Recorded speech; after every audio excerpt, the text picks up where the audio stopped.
जय हिंद साथियों, स्वागत है आपका self study classes with Sumit Jain YouTube channel में। दोस्तों आज का वीडियो बहुत ही फनी वीडियो होने वाला है, तो पूरा वीडियो जरूर देखें।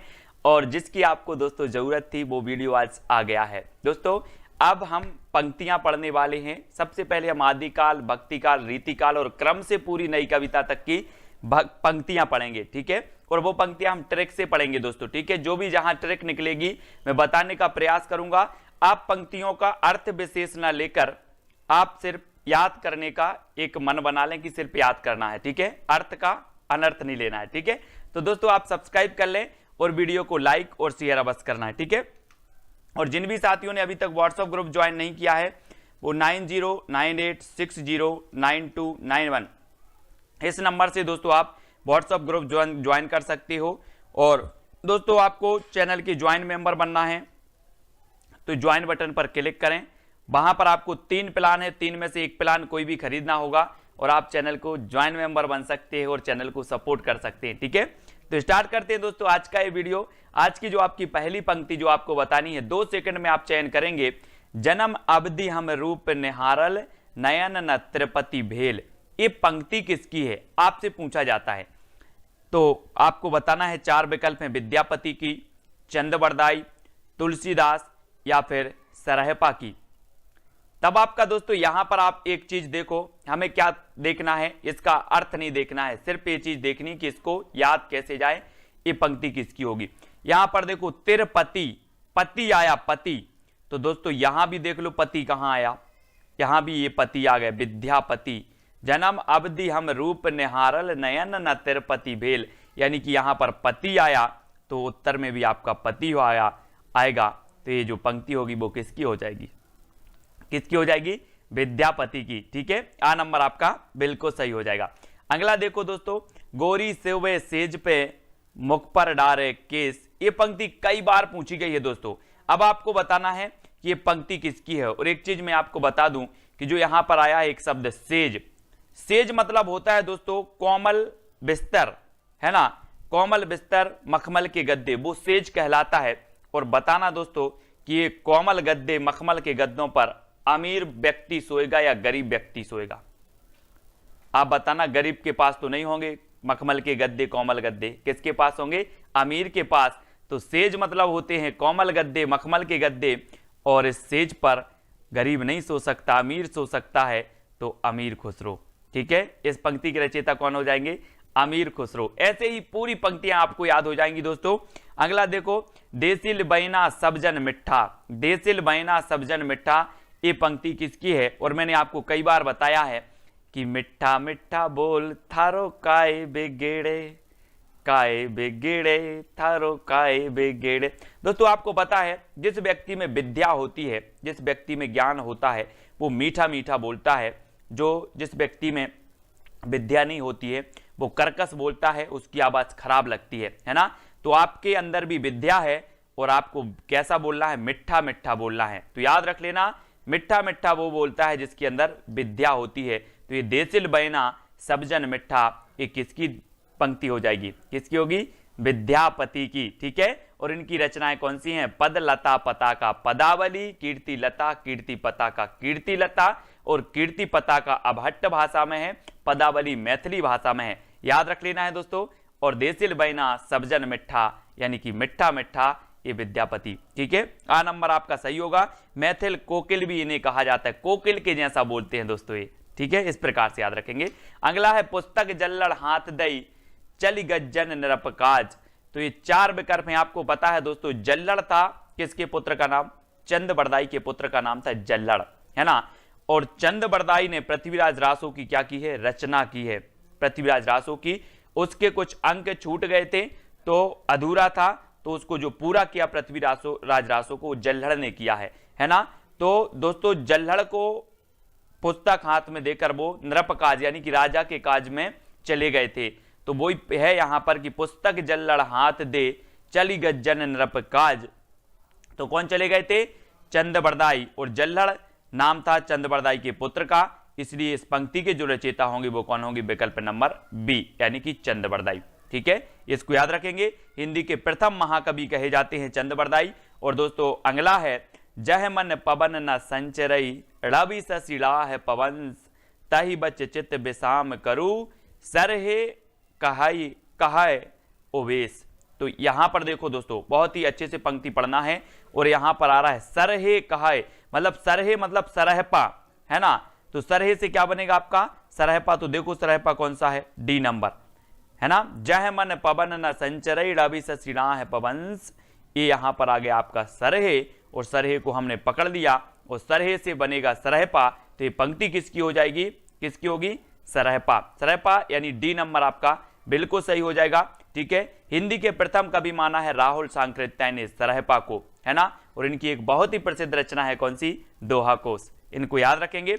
अगली पंक्ति आपको बताना है दोस्तों, जोई जोई पिंडे सोई ब्रह्मांडे। ये पंक्ति किसकी है, बहुत ही बढ़िया पंक्ति है, पूछी भी जाती है दोस्तों। और मैं आपको बता दूं कि ऐसा माना जाता है कि जिन 5 तत्वों में जल, वायु, अग्नि, पृथ्वी एवं आकाश से यह ब्रह्मांड बना है, उन्हीं 5 तत्वों से यह पिंड यानी कि शरीर भी बना है। इस प्रकार जो कुछ ब्रह्मांड में है वही सब पिंड में भी अवस्थित है। यत पिंडे तद ब्रह्मांडे, इसलिए इस पिंड को ब्रह्मांड का लघु रूप भी कहा जाता है। तो जोई जोई पिंडे सोई ब्रह्मांडे, ये एक अर्थ इससे लिया गया है। और दोस्तों आपको पता है कि ये जो पंक्ति है वो किसकी है, गोरखनाथ की है। किसकी है, गोरखनाथ की है। इन्होंने कहा था कि संसार में क्या रखा है, माया मोह को इन्होंने त्याग दिया, किसने, गोरखनाथ जी ने। और दोस्तों एक जो साधना है, अंतः की साधना इन्होंने की। तो ये इन्होंने कहा था कि जोई जोई पिंडे सोई ब्रह्मांडे। किसने कहा था, गोरखनाथ ने कहा था कि जो दोस्तों जलवायु, अग्नि, पृथ्वी, आकाश, ये जो 5 तत्व हैं ये ब्रह्मांड में है, वही 5 तत्व हमारे शरीर में हैं। तो इस प्रकार से आपको गोरखनाथ की ये पंक्ति याद रखना है, जोई जोई पिंडे सोई ब्रह्मांडे। ठीक है, अगला है 12 बरस लो कुकर जीबे, अरु 13 लो जिए सियार, बरस 18 क्षत्रिय जीबे, आगे जीवन को धिक्कार। आपको नहीं लग रहा ये दोस्तों आला है, आला। और आला हम रात में जग कर पढ़ते हैं, आला हम रात में जग कर पढ़ते हैं। और इस पंक्ति के जो रचयिता होंगे वो कौन होंगे, जगनेक। क्योंकि ये कहां से ली गई है पंक्ति, आलाखंड से, आलाखंड से ली गई है। ठीक है, आलाखंड या जिसे परमाल रासो कहा जाता है, परमाल रासो, है ना। और 12 बरस लो कुकर जीबे, अरु 13 लो जिए सियार, बरस 18 क्षत्रिय जीबे, आगे जीवन को धिक्कार। ठीक है, तो ये आला से, तो जगने का आपसे बन जाएगा। नेक्स्ट है गोरख जगायो जोग, भक्ति भगायो लोग। दोस्तों यहां कंफ्यूजन होता है बहुत सारे लोगों में, यहां आ गया गोरख और यहां पर भी आपका अगर ऑप्शन में गोरख दिया होता तो आप गोरखनाथ लगा देते। लेकिन याद रख लेना ये पंक्ति बहुत ही बढ़िया है, गोरख जगायो जोग भक्ति भगायो लोग। ये गोरखनाथ ने नहीं कही, याद रख लेना। ये किसने नहीं कही, गोरखनाथ ने नहीं कही है, ये कही है तुलसीदास ने, यानी कि बी नंबर। अब एक चीज याद रख लेना, खुद के बारे में थोड़ी बोलेंगे कि गोरख जगायो जोग भक्ति भगायो लोग, गोरखनाथ नहीं बोलेंगे ना, कोई दूसरा व्यक्ति बोलेगा। तो गोरख जगायो जोग भक्ति भगायो लोग, ये पंक्ति जो है वो तुलसीदास की मानी जाती है। इसको याद रख लीजिए, हमेशा पूछी जाती है दोस्तों। क्यों पूछी जाती है, क्योंकि इसमें आप कंफ्यूजन होंगे और आप गलत करके आएंगे, तो इसको याद रखेंगे। ठीक है, अगला है माधव हम परिणाम निराशा। माधव मतलब दोस्तों श्री कृष्ण को कहा जाता है माधव। और बोले माधव हम परिणाम से निराश हैं। बोले क्यों हो बेटा परिनिराश, तो कहा कि आपने सबको विद्या दी है, मुझे बिल्कुल भी विद्या नहीं दी, मुझे बिल्कुल भी विद्या नहीं दी, इसलिए माधव हम परिणाम निराशा। क्या नहीं दी, विद्या नहीं दी। तो इसके जो रचयिता होंगे वो कौन होंगे, विद्यापति। अब याद रख लेना, माधव हम परिणाम निराशा। बोले बेटा क्यों पर निराश हो, विद्या नहीं दी, तो विद्या से विद्यापति। इस प्रकार से पंक्तियों को मस्ती से याद करते जाएंगे। ठीक है, ये नंबर आपका बिल्कुल सही होगा। नेक्स्ट है जो जिण शासन भासियऊ, सो भई कहियड़ सारू, सो सरी पावई पारू। ठीक है, ये पंक्ति किसकी है दोस्तों, यहां पर 4 विकल्प हैं, 4 में से चयन करके आप बताएंगे। और यहां पर जिण शासन दिया है, जिण। जिण मतलब होता है दोस्तों भगवान, भगवान का पर्यायवाची है जिन। ठीक है, जिन कहा जाता है। और जैन धर्म में आपको पता है भगवान को जिन कहा जाता है, और भगवान का जो शासन है उसे जिन शासन कहा जाता है। ठीक है, अब यहां पर देखो कि जो जैन धर्म से संबंधित ग्रंथ लिखा है वो श्रापकाचार लिखा है, देवसेन ने, हिंदी की प्रथम रचना है, आपको पता है। और दोस्तों जिन मतलब होता है भगवान या फिर देव, तो यहां पर भी आपका देव आएगा, देवसेन। ठीक है, जिन मतलब क्या होता है भगवान, और जिन सासण भाषी ये पंक्ति में आ रहा है, तो यहां पर भी आपका देवसेन आएगा। और देवसेन की रचना श्राप का चार है, और यहां पर इन्होंने कहा कि जिन शासन, है ना। इस प्रकार जैन धर्म में जो शासन है उसे जिन शासन कहा जाता है, भगवान के शासन को, ठीक है। तो देवसेन ये आपका 7 नंबर बिल्कुल सही होगा। इनकी जो रचना है वो कौन सी है दोस्तों, श्राप का चार। कौन सी है, श्राप का चार। और 933 इसका रचना काल माना जाता है, ये चीज भी आपको याद रखनी है, ठीक है। तो जिन से आपको याद रखना है, एक सेती पट्टा, एक नीली पट्टा, एक तिलक जनेऊ, एक लंबी जटा। अब देख लेना दोस्तों, एक सेती पट्टा, फिर एक नील पट्टा, फिर एक तिलक जनेऊ, एक लंबी पट्टा, इतनी चीजें हैं, सब क्या हो गई, चरपट हो गई। सब क्या हो गई, चरपट हो गई। तो इस पंक्ति के रचयिता कौन होंगे, बोले सर एक सेती पट्टा, एक नील पट्टा, एक तिलक जनेऊ, एक लंबी जटा, सब क्या हो गई, चरपट हो गई। वो अपन बोलते ना चौपट हो गया यार, सब ये सब चरपट हो गया। तो इस पंक्ति के जो रचयिता होंगे वो कौन होंगे, चरपटनाथ। कौन होंगे, चरपटनाथ। हुआ ना याद आपको, है ना, क्या हो गई ये, चरपट हो गई। तो चरपटनाथ यानी बी नंबर आपका बिल्कुल सही होगा। अगला है दोस्तों, बोलई बाहुबली बलवंत, लोह खंडितौ गर्बियु अहंत। इस पंक्ति के रचयिता कौन है, 4 विकल्प हैं, और आपको पता है दोस्तों ऊपर आया है पंक्ति में बाहुबली, और जो भरतेश्वर बाहुबली रास है, ये पंक्ति किसकी, रचना किसकी है, भरतेश्वर बाहुबली रास।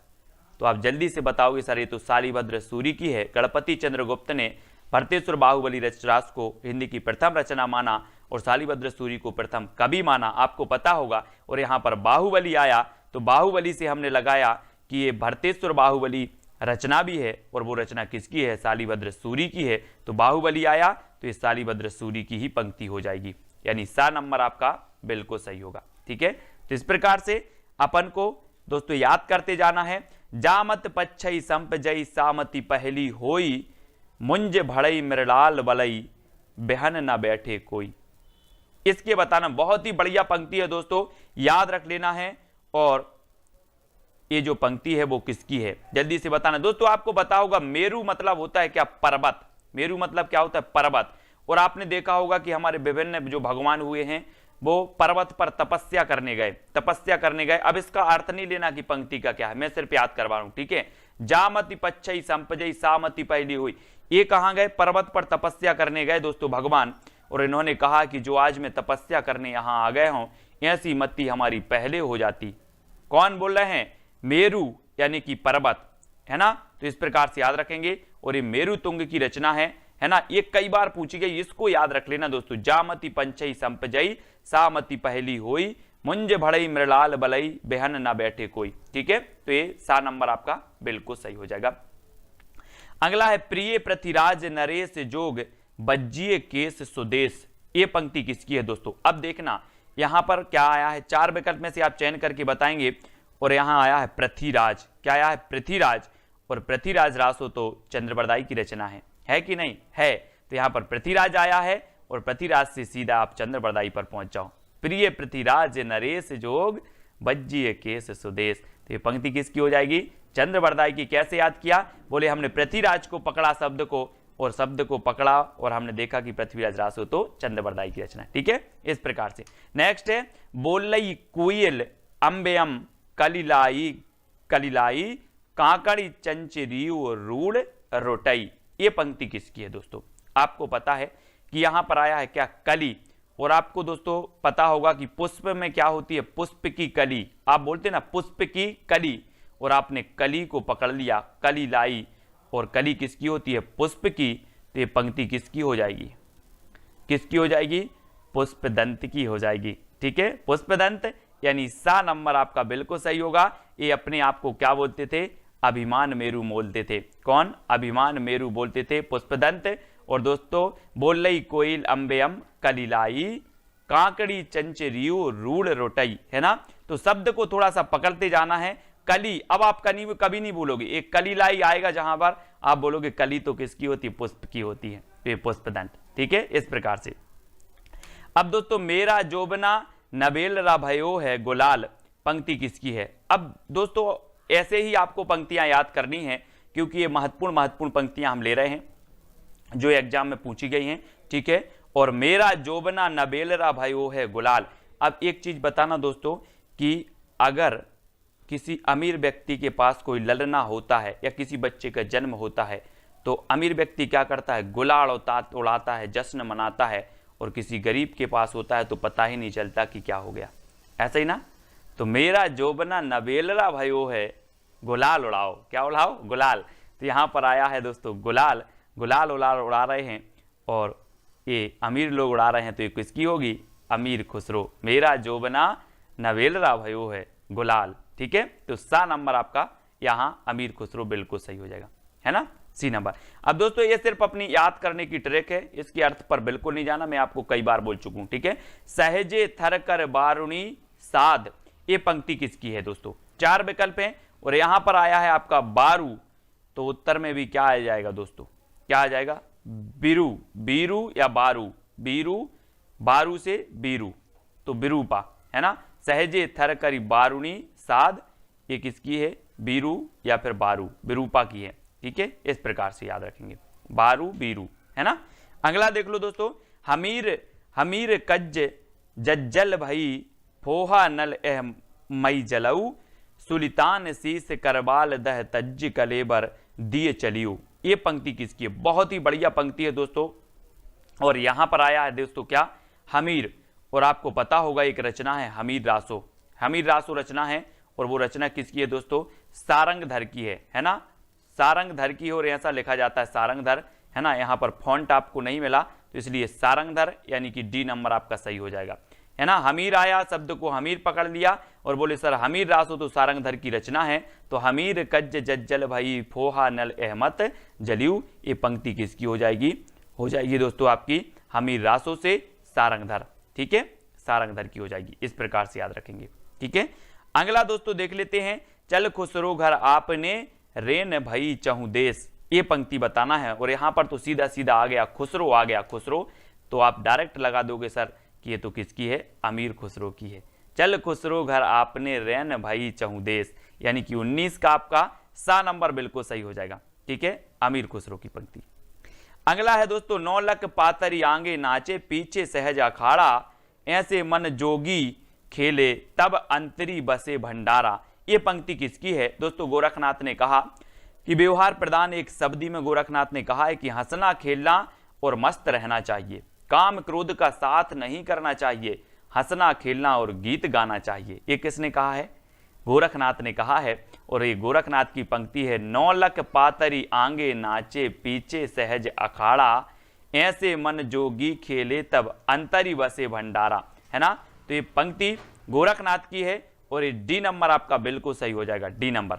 ठीक है, और दोस्तों यहां पर हमने 20 पंक्तियों को याद किया। कौन सी ट्रिक आपको सबसे अच्छी लगी है कमेंट में आपको जरूर बताना है। ठीक है, और आगे इसी प्रकार की बहुत सारी पंक्तियां आनी हैं। अभी हम आदिकाल की पंक्तियां, महत्वपूर्ण पंक्तियों को पढ़ रहे हैं। ये अपना आदिकाल का पार्ट 1 हो गया पंक्तियों का, नेक्स्ट 2 पार्ट आएगा। ठीक है, तो सभी लोग वीडियो को लाइक करें दोस्तों। जिस प्रकार से हमने रचनाएं पूरी आपको याद करवाई हैं, आदिकाल, भक्तिकाल, जितनी जितनी प्रमुख रचनाएं हैं जो आपसे पूछी जाती हैं, वो सारी रचनाएं मैंने याद करवाई हैं। आदिकाल से लेकर नई कविता एक एक पार्ट आपको दिया है। अगर आपने नहीं देखा है तो पहले के वीडियो जरूर देखें। और गोरख जगायो जोग भक्ति भगायो लोग, ये पंक्ति किसकी है?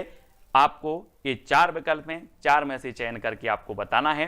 ठीक है, उत्तर में एक एक बंदे का कमेंट आएगा, जो भी लिखते हैं मैं सभी के कमेंट देखूंगा, कौन सही बता रहा है कौन गलत बता रहा है। ठीक है, और कौन सी ट्रिक अच्छी लगी है वो आपको बताना है। ठीक है, और दोस्तों ये तरीका आपको कैसा लगा है वो भी बताना है। ठीक है, और वीडियो को लाइक और शेयर अवश्य करना है। आज के वीडियो के लिए बस इतना ही। जय हिंद।